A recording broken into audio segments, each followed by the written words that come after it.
You know what they say? Go woke, go broke. Unbelievable. All of these companies attempting these big marketing campaigns, they are just getting crushed in the market today with good reason. Wait till you see some of these ads. Ford's out with a biggie, Adidas too. Disney, meanwhile, is getting into it with Ron DeSantis in Florida. Once again, we're going to talk about Disney, and we got to talk about this darn debt ceiling. It seems that there's a lot of finger pointing going on, but the market doesn't like this because it looks like maybe they won't get something done. I guarantee you they'll get something done. I mean, they better get something done, right? It's really poor form from Joe Biden, who's over there in Japan stumbling, like literally stumbling, like actually stumbling. He's getting up there in age. This is what happens. Anyway, great to have you all here. I'm looking at your comments and reactions. Welcome to the program. As always, portions of the show are brought to you by LegacyPMInvestments.com. As always, go check them out. You can buy and sell gold at LegacyPMInvestments.com. Give them a ring, 1-866-589-0560. Okay, you guys, have you seen the Ford commercial for the Raptor? Like the Raptor's like they're really like guy's guy kind of truck. Although one of my girlfriends drives one. She looks pretty cool in it, I gotta say. Like it's this massive truck and she's this little itty bitty thing. Very feminine, but she's got this huge truck. Anyway, I remember when I used to be at Fox, I had a driver that was sort of, he was a pretty masculine kind of guy, like kind of a guy's guy.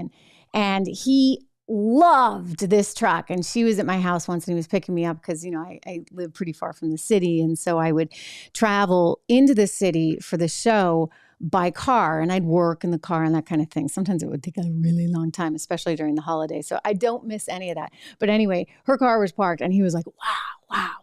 Like this is just the most awesome truck ever. The Raptor, right? Like Ford's sort of, guy's guy kind of truck. Well, they want you to know over at Ford that they're not so manly, I guess, anymore. Or they want you to know that being gay can be very, very manly too, because this is the gayest truck ever. Their words, not mine. Yeah, they're calling their new commercial, all this is timed towards Pride Month, the Very Gay Raptor. Ford's Very Gay Raptor commercial. So I want to show this to you guys and I want to see your reaction because my question is, does this company become the new Bud Light? I mean, they're shoving this down our throats yet again. Watch.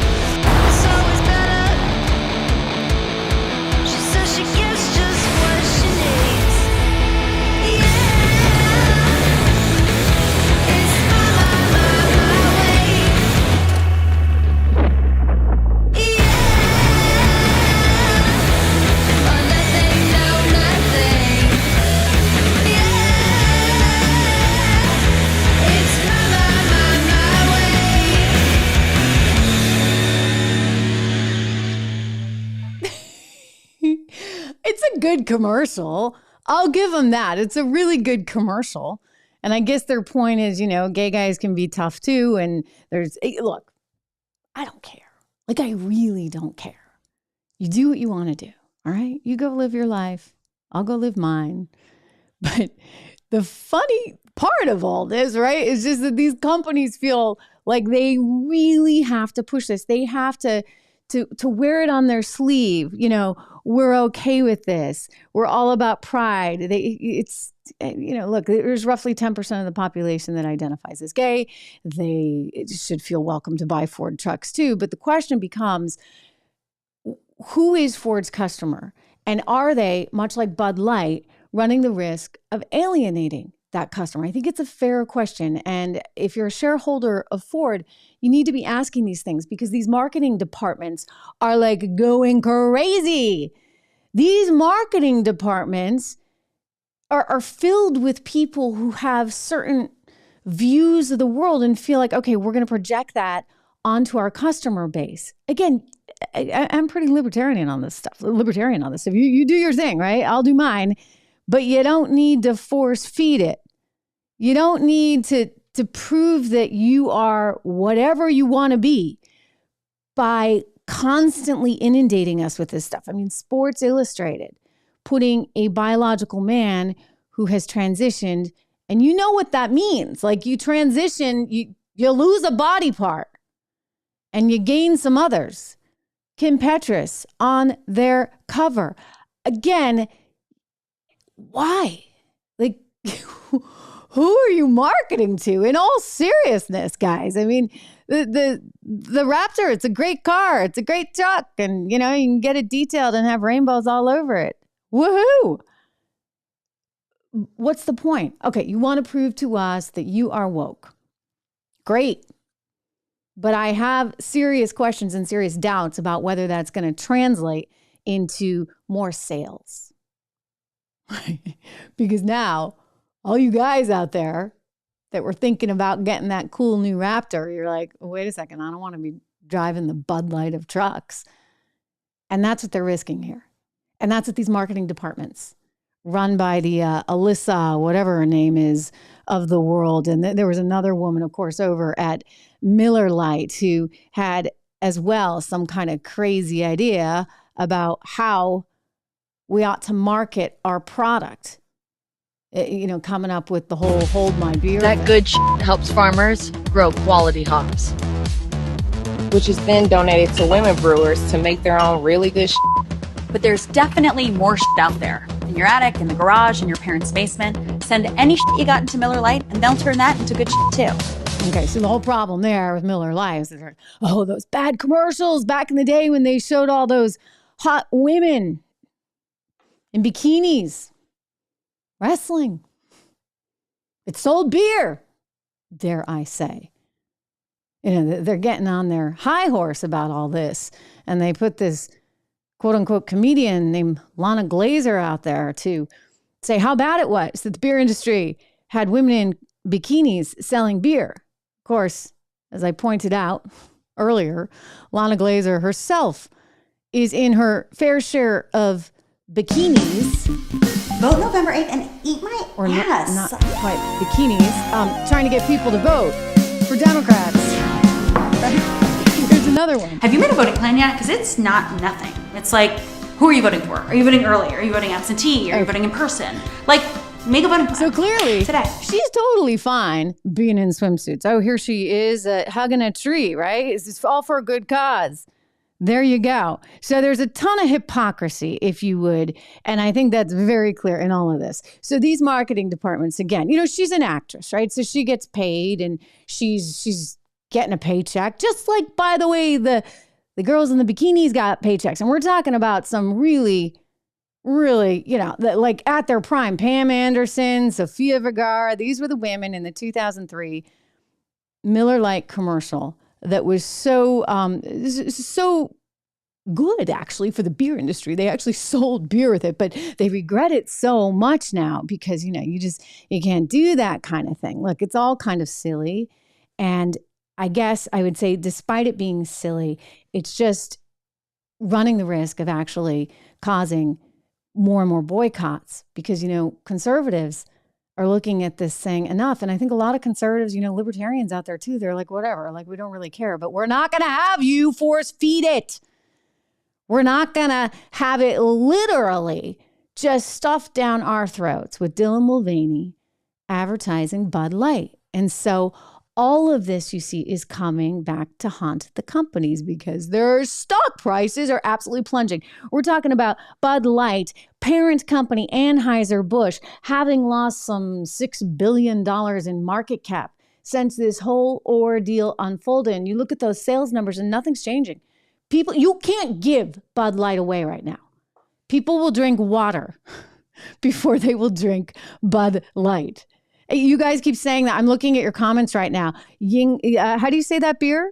I know that there's a beer that everybody really is turning to. It's very interesting to me. At first, you guys were turning to Miller Lite or Coors Light, but both of those, by the way, are owned by the same company, the big company, Molson Coors. I mean, I'd actually said as all of this news first unfolded with Bud Light, I was like, hey, watch shares of Molson Coors, ticker symbol TAP, because they're going to benefit. You're going to see Coors Light, Miller Light, these kinds of beers. It's very tradable, right? If you're not drinking Bud Light, you'll drink the others.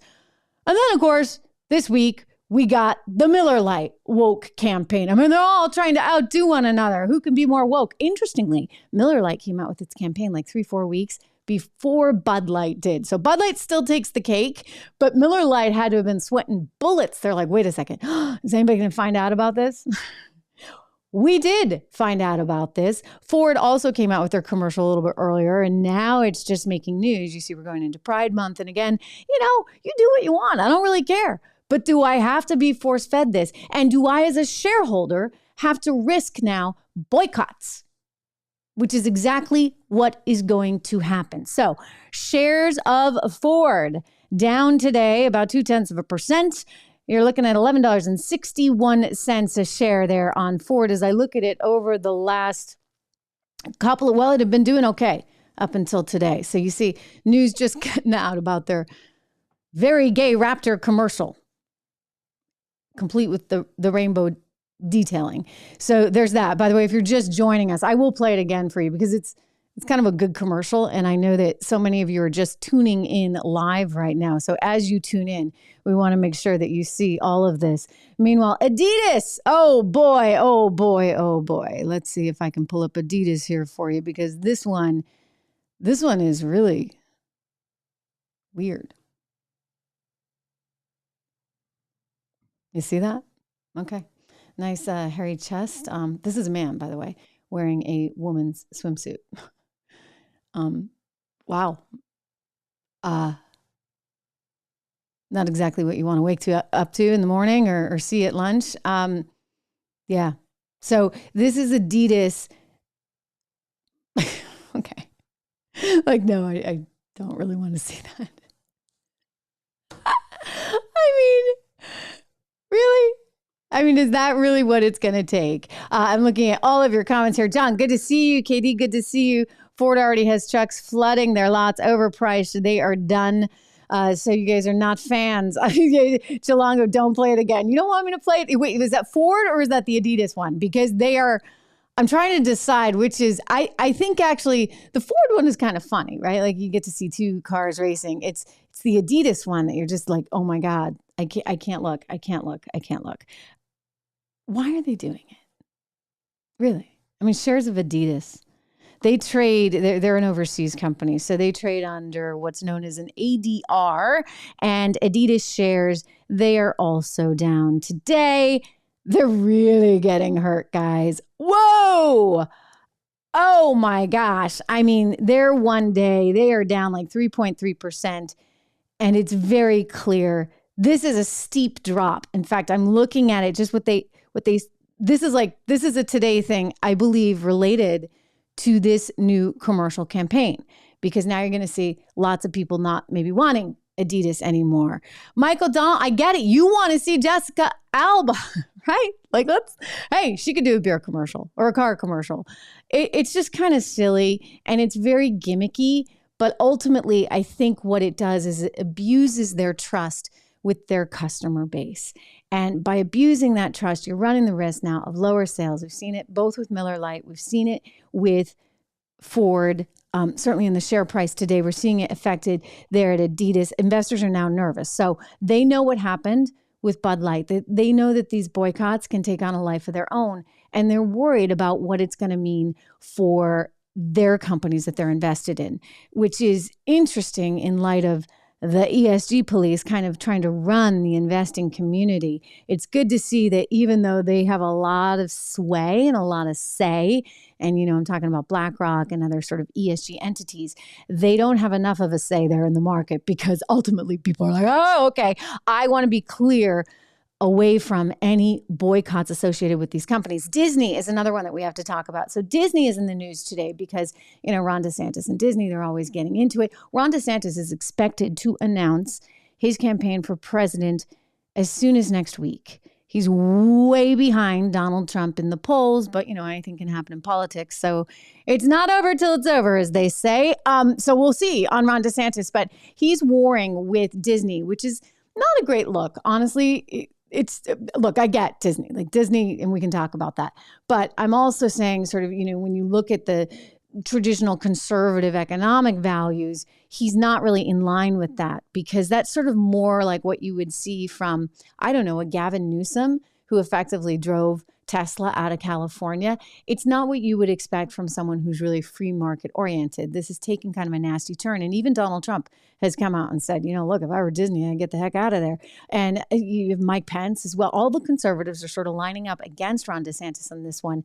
And that makes sense in that they're saying this is not really the spirit of growing an economy. Well, they were going to build this nearly $1 billion housing complex for employees. They were going to bring new tech employees into Florida, Orlando, Florida. And, the jobs are going to pay like $120,000 a year. So it would have been a big benefit to the overall economy. But Ron DeSantis is pulling what I would call kind of an Alexandria Ocasio-Cortez move, because AOC, remember when she said thanks but no thanks to Amazon? I mean, those would have been phenomenal jobs in her district there in Queens. Well, in this case, it's Ron DeSantis who's losing out on thousands and thousands and thousands of jobs that would have been generated, and therefore more economic growth for his state by saying, by being in this war effectively with Disney. Now, I get it.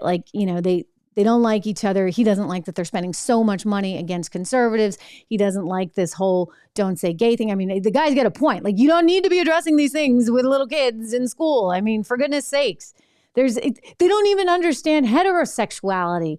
Why would you be introducing all these other things? It's just wrong. It's too much. They shouldn't be inundated with this stuff at such an early age. So I'm with him on that. And Disney, of course, went nuts about it. And they've got a big parade, a big pride parade happening in June there at Disney. You can pay somewhat $150 to take your kids to it. Disney prices are really expensive. The rides, they are breaking down more and more. We've seen, certainly under Bob Chapek, lots of evidence of that. And then you've got lines like you wouldn't believe. I'm like, who wants to go and wait in those lines? I was actually just in Orlando recently. And, we thought about, do we go over to Disney? And now, I used to love Disney, by the way. Disney was my favorite place to go. I used to make a pilgrimage every year to Disney. But now I'm like, you got to be kidding me. Who's going to wait in those lines to go on these rides? Maybe you get into 3 rides a day. Who needs it? Or you can spend a fortune and then get in the back door. That's the other way to go. And then you bypass the lines. And then what's that teaching your kids, right? If you just spend enough money that you can bypass the lines, because they have a sneaky way of doing that there at Disney as well. So I'm kind of done with Disney. We were in Orlando. We did actually go over to their marketplace area and go to some of the restaurants and stuff, which was fine. That was fine. But the idea of having to wait in line, I'm sorry, not if I'm paying that much money. Thank you very much. I mean, Rocco joining us right now. Robert, good to see you guys. Imagine young kids looking at that Adidas ad. If you're just joining us right now, sorry guys, for all you who have been here already, I'm going to play it again. Yeah. Okay. So this is the Adidas ad. It's a man in a woman's bathing suit. Okay. So that is not something we love seeing, but I'm showing you because you have to, it's you need to understand what's really going on. I don't think enough people really understand or see or appreciate. Maybe this is directed, I don't know, towards, somebody said, unfortunately kids, whoever's looking up sporting stuff. If you're looking for sneakers or you're looking for new sporting apparel, is this what gets fed up to you? I mean, this is not cool. Stevie, you're talking about a monopoly. Again, if you're listening to this show on Apple Podcasts, which if you guys aren't that are watching, please do me the favor of going over to the Apple Podcasts. It's all free. There's a little ... on the upper right-hand side there. You hit that and you can follow the podcast. It's really important, especially for the algorithms, that you do that. If you could also leave a review and 5 stars. Hey, thumbs up. Let me know if you do, because I'll give you a special shout out and a thank you. I so appreciate it. All your support. It's really, really wonderful. And by the way, if you're listening on Apple Podcasts, we are doing this show live. I am talking with all the viewers right now, and it's pretty darn cool. This is a whole new medium. Leslie from Locals is back here. I'm sorry, Leslie. I had to show you. I had to show you that commercial because you have to see it to understand it. And then you have to ask, why? Like, why are they doing this? Like, what is necessary about this? And how is this actually going to help business? Right? Like, let me just be pure and simple. Like, let's take the social stuff and the insanity of all that, which is actually quite real, and we can talk about that as well. But let's just say, okay, we're going to look at it from a business standpoint. I'm a shareholder. I own shares in the ADR of Adidas, right? Because it's an overseas company. It's traded here under an ADR. This commercial leaks as it did today. I bring it to you. The stock trades down 3.3%. Am I happy about that? No. You know why it's trading down 3.3%? Because they're now worried that it's going to be another Bud Light. Anheuser-Busch. Look at the mess that Anheuser-Busch has become. Let me pull that stock ticker up right now. It is ticker symbol BUD. You get it? This was actually, Anheuser-Busch is a very storied American company. But you had a Brazilian beer company, InBev, along with a Belgian beer company come in, and they bought Anheuser-Busch out of St. Louis for some $52 billion back in 2008. It is now officially a multinational conglomerate. And good for Bud. They're recovering a little bit, up 54 cents right now. But wow, they're still under $60 a share. And if I look at where they were as all of this unfolded, remember in sort of, what was that, late March, April 1st? Yeah, we thought it was an April Fool's joke. Well, they are really getting hammered because they were up around $67 a share. So think about that. That is at least $6 billion worth of market cap that they have lost in the span of a month and change because they made a really poor marketing decision. And then they doubled down on it. They doubled down on it in that they came out with some kind of really weird apology. They were like, oh, this shouldn't be political. Yeah, no, duh. Of course it shouldn't be political. It's beer, for goodness sakes. It's, by the way, like your audience, your consumer base that drinks Bud Light, whether you like it or not, they're guys. They're a lot of frat guys. Like, that is who drinks this stuff. And you're not going to change that. And so for you to try to, all over your audience, like, it's not worth it. You single-handedly, Alyssa, what's her name? Like, I'm single-handedly. I had a really clear job to do when I took over Bud Light. Company. And it was, this brand is in decline. It's been in decline for a really long time. And if we do not attract young drinkers to come and drink this brand, there will be no future for Bud Light. So I had this super clear mandate. It's like, we need to evolve and elevate this incredibly iconic brand. And what I brought to that was a belief in, okay, what does evolve and elevate mean? It means inclusivity. It means shifting the tone. It means having a campaign that's truly inclusive and feels lighter and brighter and different and appeals to women and to men. Mm-hmm. And representation is at sort of the heart of evolution. You've got to see people who reflect you in the work. And we had this hangover. I mean, Bud Light had been kind of a brand of fratty, kind of out of touch humor. And it was really important that we had another approach. Yeah. Well, your other approach cost the company $6 billion in market cap. They don't know if it's ever going to recover. You lost your job or were put on leave. Your boss was put on leave. And now the CEO of Bud Light, Anheuser-Busch, whole lot of brands there, the CEO of Anheuser-Busch now finds that his job is in jeopardy. HSBC, the analyst over there, came out with a recent report saying this stock is a hold. This was just like a week ago. I mean, I said that the day this happened, by the way. You can go back. Like the day it happened, I was like, okay, you know what? I might get out of this stock right now. I might actually get into, I didn't say, I don't give stock advice. It's just sort of macro stuff for you. And I actually did have an investor friend who's extremely smart. And he said, I'm buying Molson Coors. And then as Molson Coors happened, he's like, okay, Molson Coors is probably not the place to be. But it made sense, right, at the time. So this woman thinks she's going to remake the universe and remake beer drinkers through her new campaign. And all this inclusivity is going to change everything. Miller Lite making the same mistake. You know who else is trying to make the same mistake to a certain extent, I would argue, and that would be Fox News, the place I used to work. Fox News getting rid of Tucker Carlson. Tucker Carlson, though, is going to take his show on the road, maybe over to Twitter. I'll be interested to see when that comes out. I think, let me see if I can play this for you. But anyway, Tucker Carlson is certainly, looking at a bright future, I would imagine, in this independent space, which is an important space to be in right now because you don't want the likes of a network telling you what you can report, what you can't report. They are trying to salvage the situation with Sean Hannity. Nice guy, probably not going to be able to do it for them at 8 o'clock. I think I can say that pretty definitively. He's not going to be able to make it at 8 o'clock.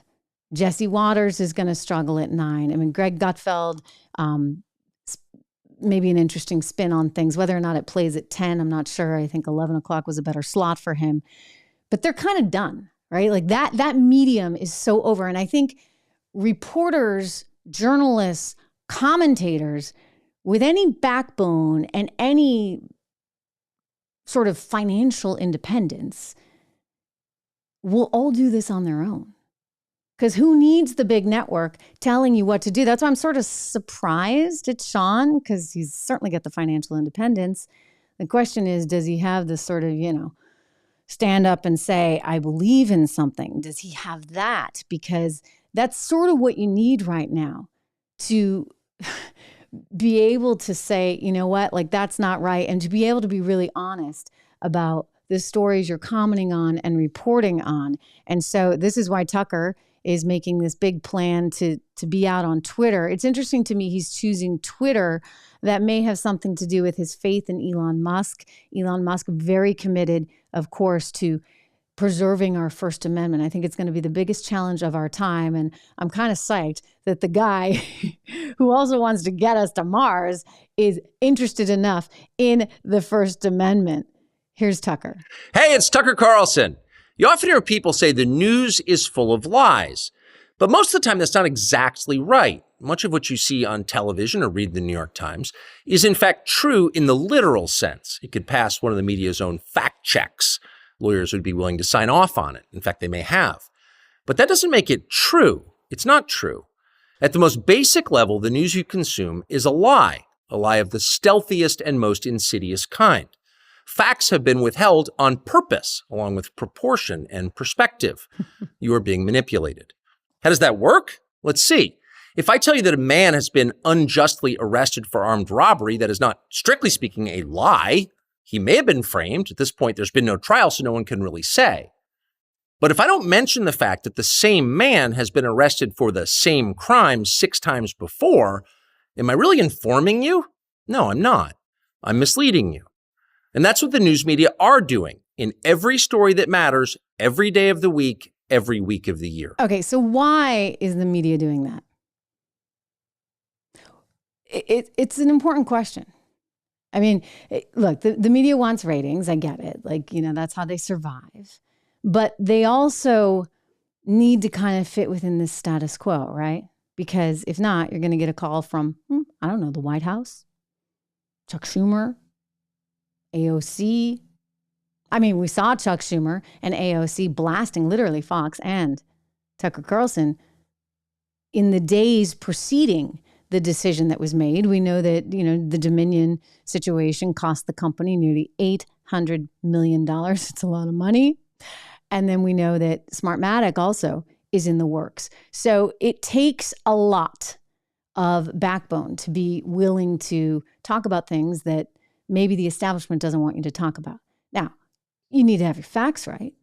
And that's why we have a legal system. So if you don't have your facts right, you do run the risk, of course, that you might be sued. I would have expected Fox to have taken that lawsuit forward.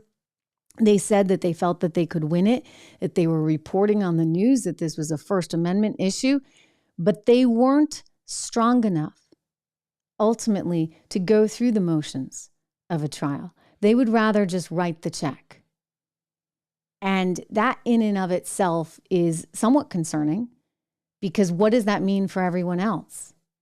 Again, I'm a big believer in you need to be responsible, but simultaneously, if you think back over those times, it was in the news cycle. And the biggest player in that news cycle was unwilling to actually stand up for the First Amendment when push came to shove. So what happens to the anchors that are now there? If they have to go on TV every night, but they have to actually answer to someone else. I know, I had to send my commentary every single night into the higher ups there at Fox, who would make it, edit it, tweak it. Well, you can say this, you can't say that. And it was just part of the deal. And I kept saying, if I ever decide to stay here, which was a big if, I said to my agent at the time, I need that struck. I need that gone because I just can't deal with the painfulness of all of it. Changes coming in 3 minutes before air. Okay, you got to change this word, this, that, or the other.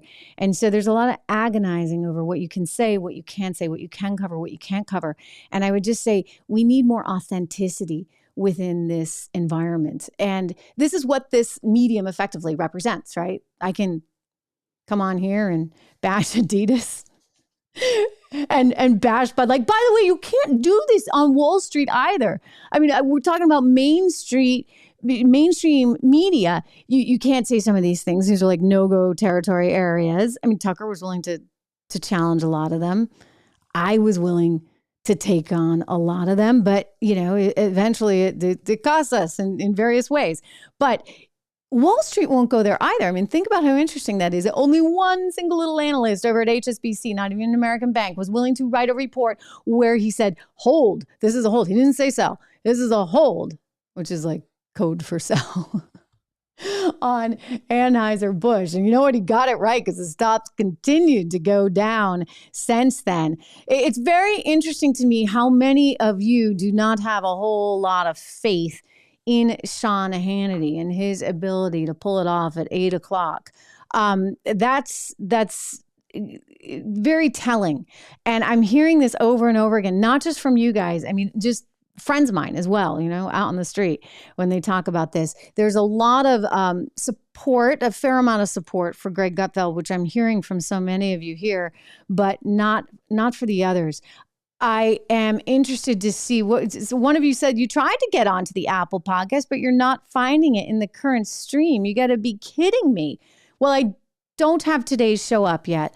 This show, you guys get it live. So this is in real time. And then the podcast is a little bit delayed because we take the audio and then we put that up on Apple Podcasts. So that may be one of the reasons, but you can download the back episodes. Do the automatic downloads if you would.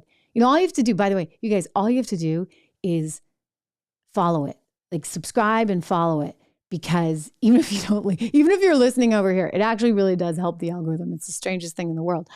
And you don't forget the 5 stars and the review, if you would, but only good ones, please. Anyway, no, you really don't like Hannity. It's very funny to me. It's very interesting. It may just be that we are living in a moment in time that is just tremendously different. I mean, I feel like I've been so liberated. I get to talk to you guys. I got a smaller little audience. But you know what? I should point out, we're growing. We are growing. Did you guys see the latest numbers? We are over 60,000, right? I mean, that's kind of really special. I'm pretty psyched about that. We finally got above 60,000. I think that's kind of a big, big deal. Is it not? Round of applause. Where's the confetti? I need some confetti, don't I? Because I've been working and what do you know? Boom. Over 60,000. That is thanks to you guys. It really is, because you guys made that happen. I'm laughing about some of the things you're saying on the Raptor commercial. Should we watch it again? I don't know how, I think it's kind of a cool commercial. I'm going to be perfectly honest. And it's just kind of funny when the rainbow thing comes out at the end. But they are really trying to make it very clear to all of us that they have a position. And, the position, I think, is going to cost them. Again, shares of Ford down today. Adidas ADRs traded here down today. Bud Light up, but just barely. And let's take a look at shares of TAP. That would be Molson Coors. This is the company with the Miller Lite. They're trading up about 65 cents. So they're stabling out. They've been just down and down and down for days. And now, ever since this whole thing came out, right? Because it's, it was an earlier commercial, but people finally noticed it just the other day. Some of you are just cracking me up. This one is for Stevie. Hi. Impressive carrying skills, right? I got some Bud Lights for us. So, I kept hearing about this thing called March Madness, and I thought we were all just having a hectic month, but it turns out it has something to do with sports. And I'm not sure exactly which sport, but either way, it's a cause to celebrate. This month, I celebrated my day 365 of womanhood, and Bud Light sent me possibly the best gift ever, a can with my face on it. Check out my Instagram story to see how you can enjoy March Madness with Bud Light and maybe win some money too. Love ya! Cheers! Go team! Whatever team you love, I love too. Okay. My gosh. And by the way, this same actor also did the whole thing for Nike. Nike shares, for whatever reason, they're not responding as strongly to this. There hasn't been the same kind of, I think, frustration with the brand. Although looking at it today, guys, it's down almost 4%. So I might have to be corrected on that. I know recently it has been trading down, and it's questionable whether that's related to any kind of boycott going on or whether that's also related to overall concerns about the economy. I don't know if you've been following some of the earnings news that we got out, Walmart, Home Depot, Target. Basically, the problem here is that, people aren't spending as much money or they aren't buying as big ticket items. And so there's a lot of trading down, which you tend to see happen or transition, right? Like people will go to cheaper products in a more challenged economic environment. So that's an interesting headwind, I think, for the economy. The other thing that was fascinating to me on Target is if you look at Target, they reported that there was upwards of $500 million worth of theft at their store, like people actually just going in and brazenly taking stuff. And I just keep saying, like, where is our government in all of this? Walmart having to close a number of stores, specifically in Chicago, some neighborhoods in Chicago, because they keep getting broken into. There was Whole Foods reporting just the other day. In San Francisco, they have to close a store because they can't even keep their employees safe. I mean, what the heck is going on? What this reminds me of, dare I say again, Venezuela, but any banana republic, where you actually started to see, because the government would not protect people and corporations, you started to see a transition to people having sort of private militias.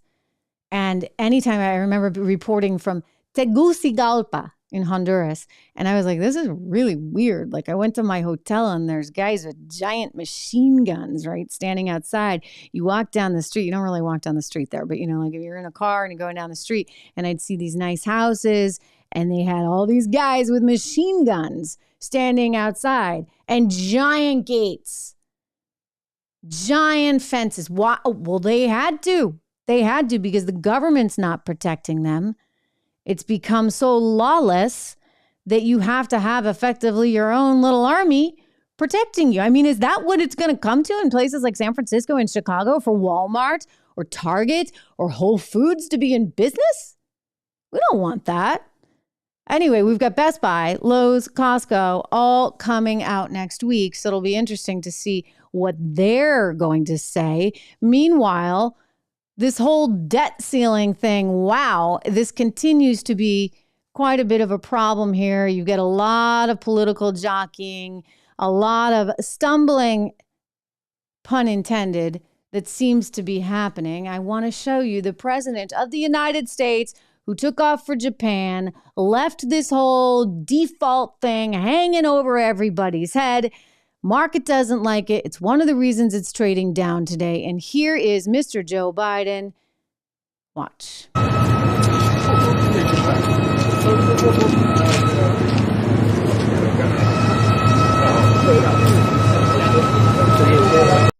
Yeah. So, look, I don't love that video. It's hard to watch when you see the president of the United States not able to go down the stairs so easily. I don't even love playing that. There's the other video, of course, that you've seen of him really stumbling as he tries to go up the stairs on Air Force One. It's happened a lot. And look, who am I to say? I am as clumsy as they get. He fell on his bike. There was an effort to kind of squash that and not let anybody see it. And you weren't supposed to report on that because the president, falling on his bike. I mean, look, it could happen to anyone. It could certainly happen to me. I mean, I can be a little bit klutzy myself, but usually it's with a phone in my hand. That would be the problem, right? Like I'd be riding my bike and look at my phone, or walking down the stairs and look at my phone, or I'd be in high heels, so I get an excuse. I guess his excuse is he's 80, but he's 80. Okay. Like he's 80 and he's running for president again. And I'm just looking at this whole thing between him, Dianne Feinstein. My gosh, the poor woman was suffering from encephalitis, which is an infection of the brain. She apparently has no short-term memory anymore, and they're still keeping her there, along with the guy who beat out Dr. Oz, who is suffering from depression and all kinds of problems. I mean, come on. Like, can we not have some standards? Just a few. Like, maybe there needs to be an age requirement. Or if not an age requirement, what about like a mental health test? Why not just have that? Like you gotta pass this. If you want to get long-term care insurance, guess what?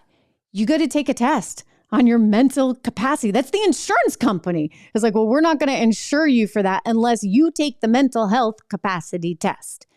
And they do things where they like test your short-term memory and all this stuff. I mean, why can't we just ask that as voters? Like, you got to pass that test before you go to vote on Capitol Hill. I don't think it's asking too much. Do you? I mean, really?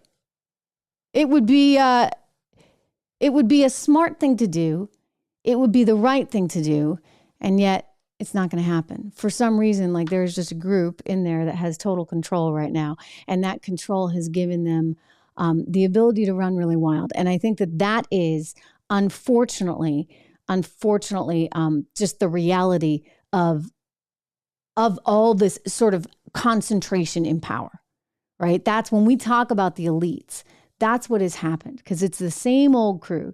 They're all cronies, and they're dictating what's going on. And then you get the revolving door over there at BlackRock. I mean, think about Brian Deese, who's the head of the National Economic Council. Brian Deese used to be head of ESG investing at BlackRock. BlackRock, which owns like 5% of everything, but 10% of Fox. Yeah, we found that out the other day. Remember in the show on Real Time, I was texting some of my sources. I'm like, tell me what the Bloomberg terminal is saying on this, on the ownership. All very, very interesting stuff. So lots of news going on today. None of it, frankly, good, I don't think, for the country. A lot of it very, very strange. There's news crossing at this moment. I was just talking about Dianne Feinstein, and Pelosi's office, Nancy Pelosi's office, is now rejecting any claims that her daughter, Nancy Pelosi's daughter, is helping Senator Feinstein, who's 89 years old now, helping her with her shingles recovery so that she can help Adam Schiff win her seat. Instead, she's saying, look, we've been friends for a very, very long time, so there's nothing more than that going on. Adam Schiff, who, by the way, really shouldn't be there. Really shouldn't be there. I mean, the Schiff show needs to exit stage left. When you think about what went down in 2016, into 2018, into 2019, 2021, 2023, right? The investigation that Durham started took 4 years, but all of this stuff started happening back in 2016. By this stuff, I mean the federal government's wiretapping of innocent American citizens because they happen to be working on the campaign for someone that our government did not want to win. When did this start? That's a real question. I mean, did this start during the Bill Clinton era? Did this start during the Obama era? All we know is somehow, some way, there was enough of a political bias there at the FBI that they were willing to do stuff that never should have happened. I mean, I'm just amazed by this and really highly disappointed in this. And my concern now is, how much is it going to happen again? I mean, I think it happened in 2022. Let's be honest. I mean, there's a reason why they didn't want anybody to report on the Hunter Biden laptop. And here, like, let me be generous. Let me be generous and say, you know what? You can't be necessarily responsible for all your kids. It is entirely, possible that the kid is just a total screw up, right? Like just a freak and like a screw up and like, I'm sorry. Like, you know what? And we won't even pick on Joe Biden's parenting skills. He got a bad apple there. So let's just assume that. But still, wasn't it worth knowing if there was any kind of kickback going to dad? I think it's worth knowing. I mean, I think that for sure the left was asking the same thing of the Trump kids. Look at the scrutiny that Ivanka Trump's husband, Jared Kushner, is under because he took money from the Saudis for his private equity fund. I mean, it's a huge amount of scrutiny. And there's been a lot of noise surrounding that. And they've gotten hauled in. And the left has been all over that story. Now, it's in some ways, if you're going to be honest about this stuff, it's fair, right, to ask those questions, just like we should be asking them of Hunter. But the difference here is that Jared Kushner actually had a whole career in that, right? Like, he actually was established on his own 2 feet long before his father-in-law became president of the United States. So there's at least some heft to that. On the other hand, you got Hunter Biden, who knew nothing about anything, who really had no qualifications whatsoever, yet suddenly was getting a $600,000 a year board job over there in Ukraine on the board of a natural gas company called Burisma. How does that happen? Really? I mean, somebody's paying for connections somewhere. And now here we are shelling out tons of money to Ukraine. I just don't know why we haven't won this thing. I mean, like, with all the money we're spending. In just over a year, we have spent almost as much as we spent 20 years in Afghanistan. That's a lot of money. I know that there's inflation and everything. I think those numbers are actually adjusted for inflation. But it's worth saying, if you're going to look into Jared Kushner's alleged connections with who and whoever, and by the way, part of this was exactly that. So is it Alpha Bank? It was the Russian investment bank. And they were saying that somehow Jared was affiliated or associated or had some kind of contact with Alpha Bank, which turned out not to be true, but that was part of the opposition research early on. Well, if you were going to investigate that, why wouldn't you investigate Hunter Biden's connections with the CCP or individuals that were highly connected to the CCP? There was that report about the diamond, like some $80,000 diamond that he was given by somebody who is a major business person, energy sector business person over in China, who, by the way, has like not been heard from. We don't know what happened to that guy. But anyway, he was said to be close with the CCP, and he gives Hunter an actual diamond at some dinner in Florida. I mean, these just seem to me to be logical questions. And you know what? I'm not going to begrudge anybody saying, okay, let's do our due diligence on Jared Kushner and make sure everything is kosher there. Let's make sure that the Trump kids aren't up to anything funny. Yet nobody wants to ask anything about Hunter. And when journalists like myself say, hey, this is worth at least looking into, you automatically get shut down. I mean, that's pretty bizarre considering that our own FBI was willing to actually change things. There's that one guy, right? That lawyer, Kevin Kleinsmith. He was singled out, remember, in the Inspector General's report for altering an email so that he could make sure that they got the wiretap application. He wanted to justify that wiretap application. You're going to go get a FISA warrant on somebody? It's really tremendously bad. And the problem is nobody's doing a darn thing about it. The logical thing is to actually like haul all these people in. James Comey, what was really going on? Christopher Wray, what was really going on? I mean, Peter Strzok, Lisa Page, my goodness. Oh, we know what was going on there. And then fast forward to 2020, you get the ex-CIA chief, Mike Morrell, the former acting CIA director, listing together, grouping together all his buddies so that they can put a letter out in Politico saying that it was nothing but a disinformation campaign about the Hunter Biden laptop. And I think they had to have known more. I think that some people signed that letter knowing that in fact, that there was some there. And yet there were careers that suffered. There was money lost. I mean, the New York Post ought to have a claim, right? They lost their Twitter account. They couldn't tweet out all their articles. There were many of my friends that actually lost their Twitter accounts. They've begun getting reinstated, thankfully. Thankfully, we had a billionaire who was willing out to go and buy the company for a crazy amount of money. I mean, it was kind of during the tech height. I told you that deal would go through, remember? You were all like, oh, he paid too much money. He had to get a better deal. I'm like, he's not going to get a better deal. That was one. Again, I rarely go out on a limb and say, hey, this is probably worth looking into. I don't buy individual stocks. I tend to buy more funds. It's just because it gets too complicated, right? If I'm talking about a particular company and ethically, it's just not great if I'm like, okay. And, if I do buy it, I will tell you that. Let me make sure that I make that promise to you because I just feel uncomfortable. It happened years ago. I remember being at Bloomberg Television early in my career, and I did a story on 3 little biotech stocks. And by the time I got off the air, they had literally soared in value. They were up 7-8%. And I'm like, ooh, okay. One has to be somewhat cautious and somewhat careful about that kind of thing. But I did say that this was looking like it was going to go through in the risk arb market. We were trading Twitter down. And I'm like, I'm pretty sure he's going to have to buy this company for the full sticker price that he promised.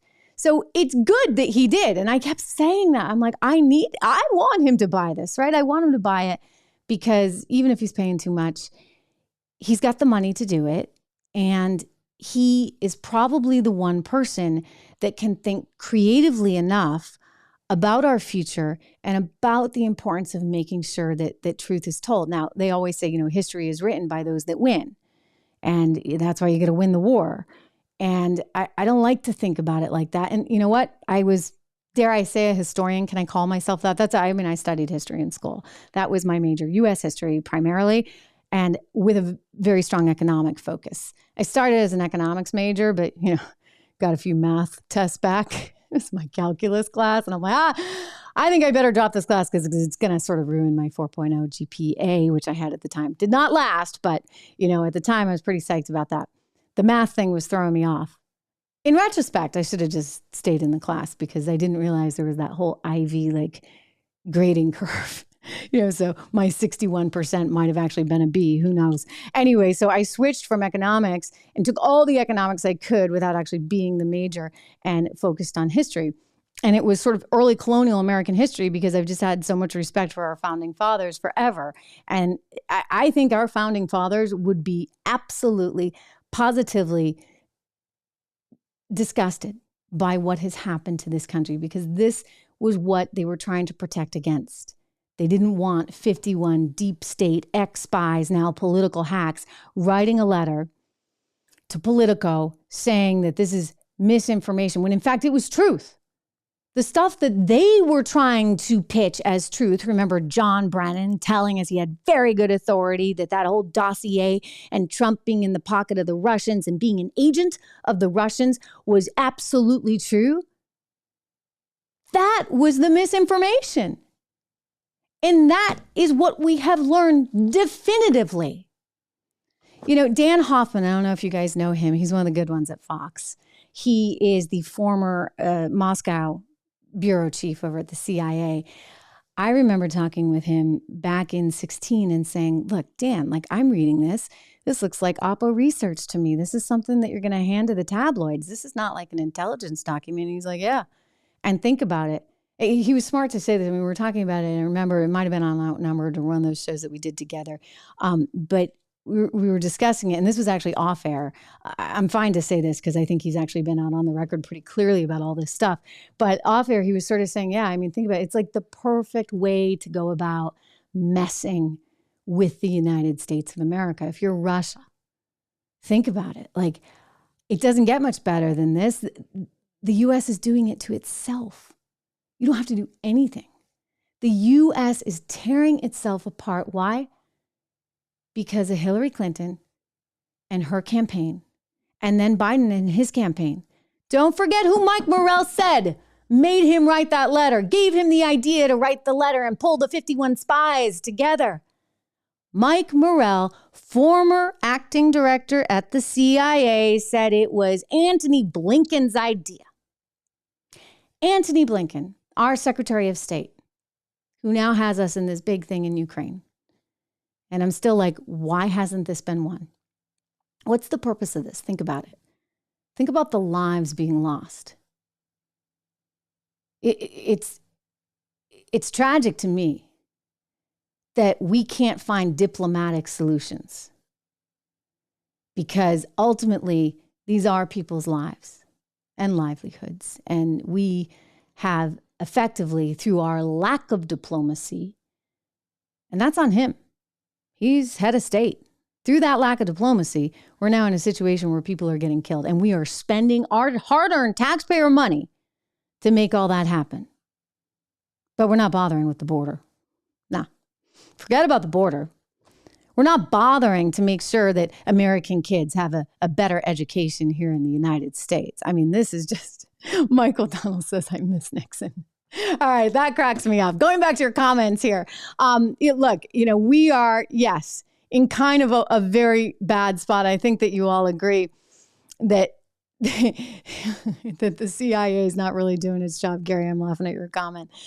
Look, there's a kind of deep effort. Dare I say deep state? I don't know what it is. I mean, there's people there that are part of the system, and they don't like the outsiders coming in. Joe Biden was part of the system. He played ball with them. He'd been there before. He knew how it all worked. I think Obama may have run into, some wrinkles when he was first there, but then he got the system working for him. I mean, a good CEO, I guess, does, right? Unless you're just so far out in left field or right field that they just can't take it. Donald Trump came in with a very fresh perspective on policy, and he wasn't, willing to play the game. And he answered questions. In fact, people say, oh, he lied.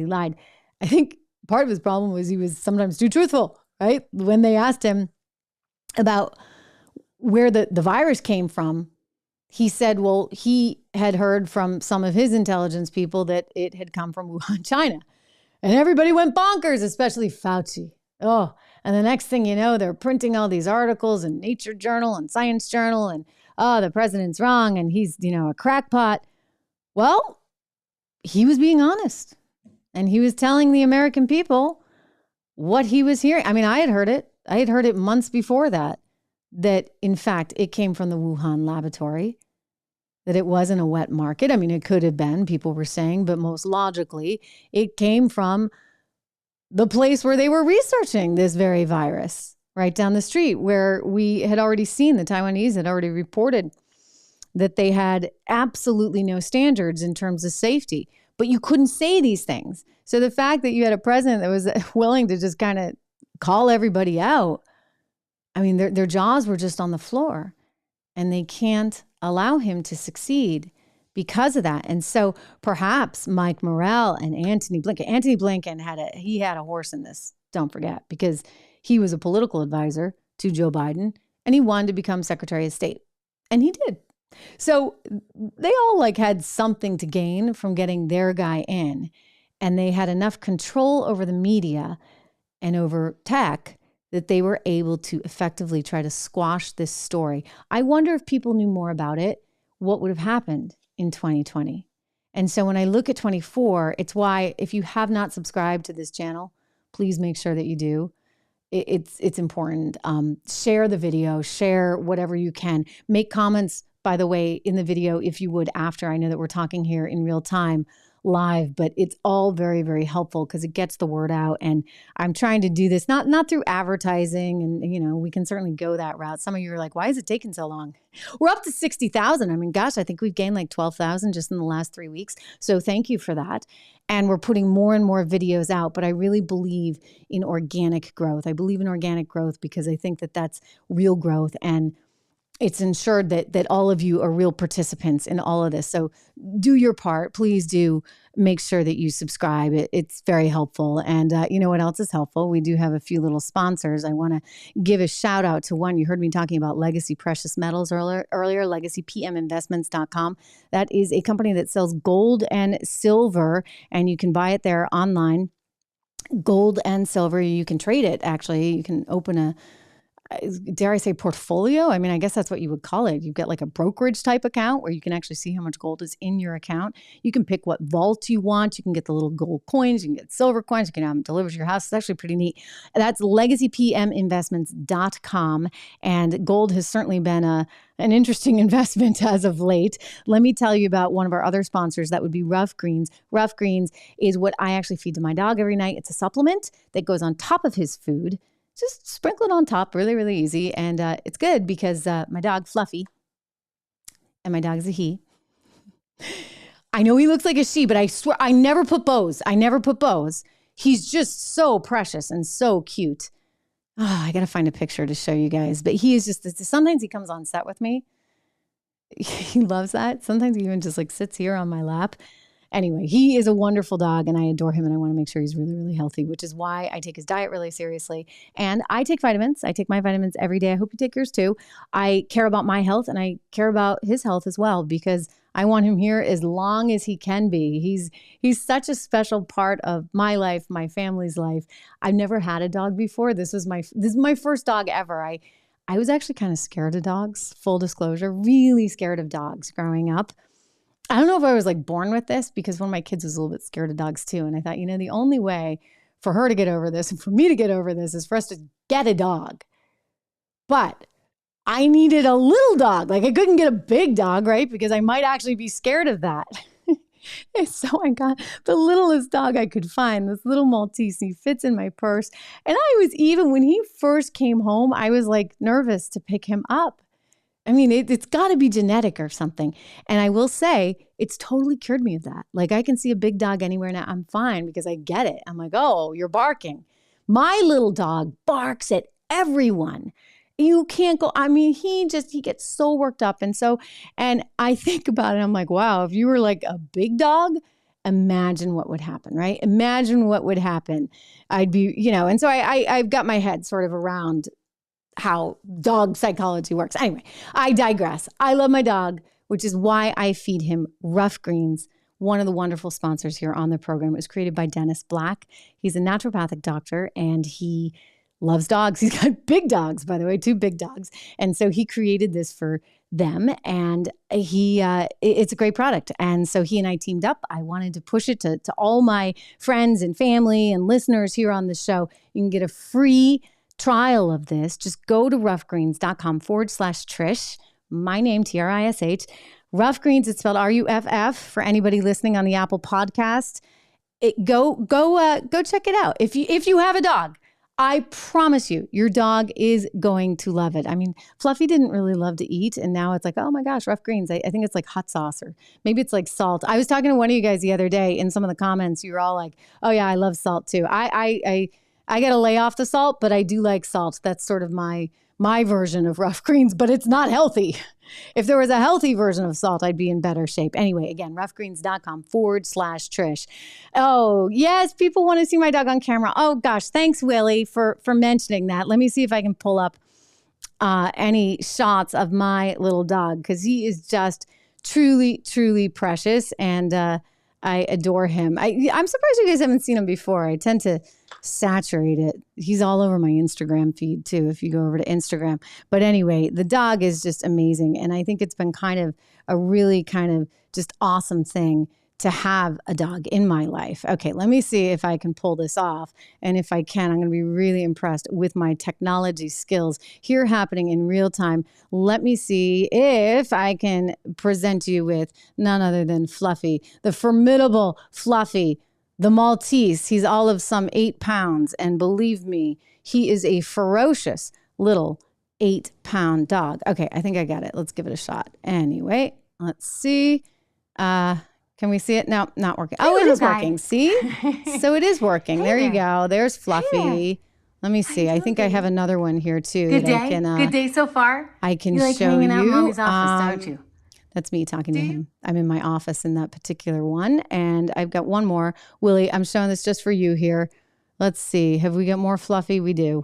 Okay. Here's him running around. He is quite a bundle of energy. The vet tells me his hind legs are like nothing you ever seen. It's because he goes up and down the stairs all the time and runs around the house. And it's really fun. It's actually very, very fun. So here we go. Fluffy to the rescue, coming up now. Not working, but give me a second. I'm going to make this happen. I'm going to make this happen for you. Let me see. Here we go. One more time. If it doesn't happen, I promise I'll be back tomorrow with more. Maybe I'll bring him on live. How would that be? Okay. I got him singing here. You can't beat that. Let me see if it's going to work.